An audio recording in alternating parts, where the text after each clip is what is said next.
Hey Divine Alchemist, it's Salaama Journey.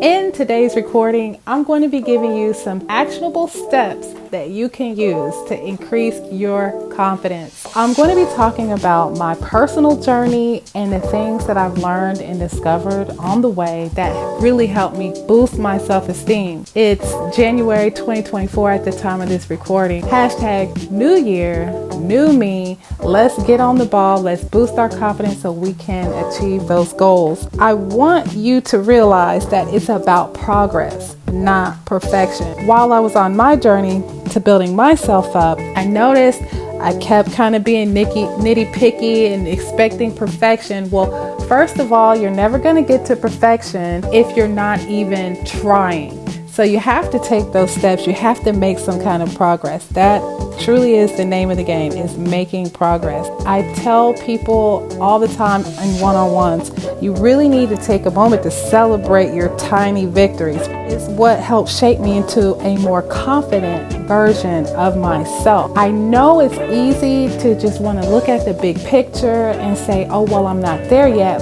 But the fact of the matter is, when you take a moment to really celebrate the smaller victories, it helps keep you motivated and monitoring your progress. Not only is it a motivational boost, but you're able to see the progress you have going towards your goals. The second thing I have for you is I realized I needed to actually be more kind to myself. I noticed that I was judging myself the harshest. It's about progress, not perfection. And the one thing I learned is the importance of self-compassion. A lot of times we have compassion for everyone and everything else, but I noticed that treating myself with the same kindness that I, let's say, offer a friend during really rough times, now that has been a game changer. It's like understanding that setbacks are just a part of the learning process. You're really having compassion and being patient with yourself. You're realizing and understanding that sometimes things don't go as planned, and you're not taking those setbacks so hard. And it is part of the process of making it to your goals. Being kind to myself and showing myself that, hey, it's okay, mess ups happen, setbacks happen, as not to kill my ego, but to help build myself up and be that safe place for yourself. The next thing is basically having a positive mindset. Along this journey, I was working on changing the way that I talk to myself. I realized that positive self-talk really is a secret weapon. To really put that in the practice, you'll notice that when those negative thoughts pop up, you can challenge it with an affirmation. Those affirmations will focus on your strengths. Slowly, over time, you'll begin to basically reshape how you see yourself. You will start to see yourself in a different light. So if you find yourself kind of being down in the dumps and saying things like, well, I'm just so stupid, and you challenge that with a positive affirmation that knowledge flows through me, you start to see yourself in a different light, and it gives you that extra boost and that extra motivation. The next thing I have was a big one for me, especially because I'm a Taurus. I have big goals. I had to really learn how to set realistic goals. That I have this habit of oversimplifying things and then biting off more than I can chew, and it used to leave me really feeling really down about myself, like, oh, I can't get right. The thing is, I'm pretty neurodivergent. I'm pretty sure I mentioned that. So breaking down the bigger projects into smaller tasks, setting those realistic goals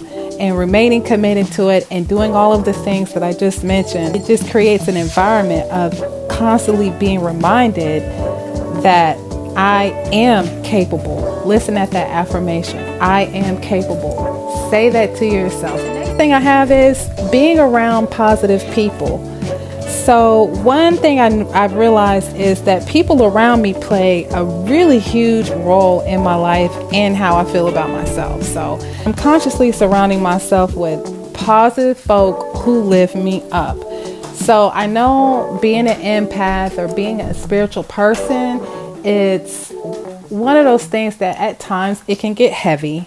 We all have been there where we just kind of bogged down with the energies.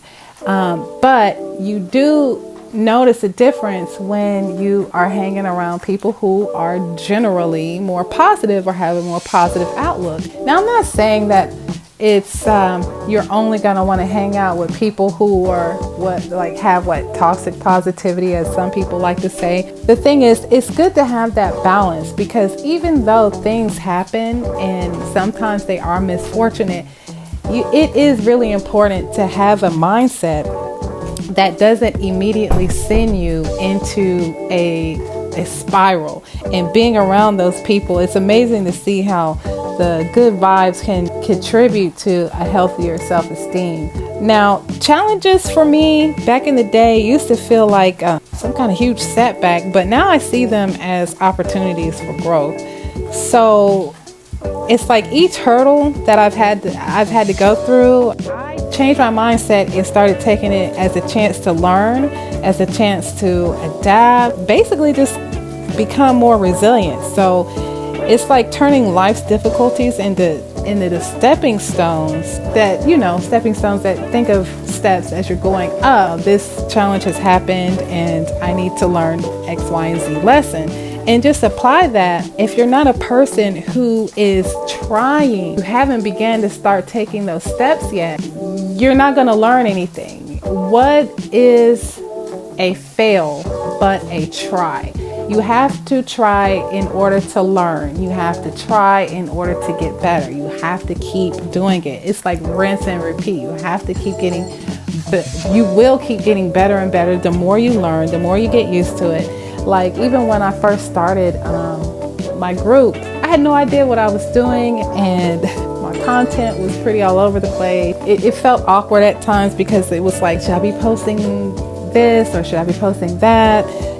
Just a bunch of questions that would have never gotten solved had I not just started.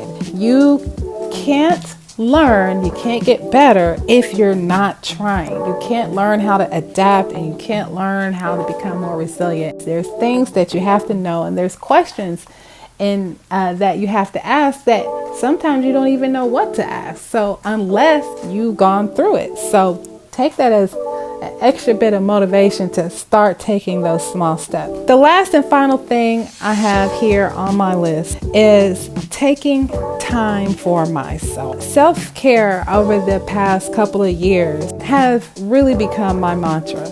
Self-care doesn't really need to include much, right? So whether it's taking a walk or doing a meditation or just doing something that you love, really just making sure that I'm good so that I can participate in the things that bring me joy and making the impact that I want to make. Yeah, this was, in short, my journey to building my self-esteem. It is a work in progress.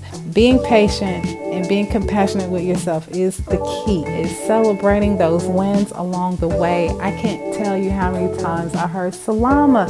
I started celebrating my wins, and for most people, it just takes a weight off of their shoulders, and they're just so much more happy because they're able to see the progress of where they're coming from, and they celebrating it, so they have an appreciation for themselves. Thank you so much for listening. Of course, if you have any questions, Salaama at alchemyself.org. I'll see you in the next recording. Hey fam, if you enjoyed this video, please like and subscribe to my channel. It helps me create more content like this where I show you our life in Mexico. Also, you can find me on Facebook and join my Facebook community for more spiritual related things, Divine Alchemy. Hasta luego.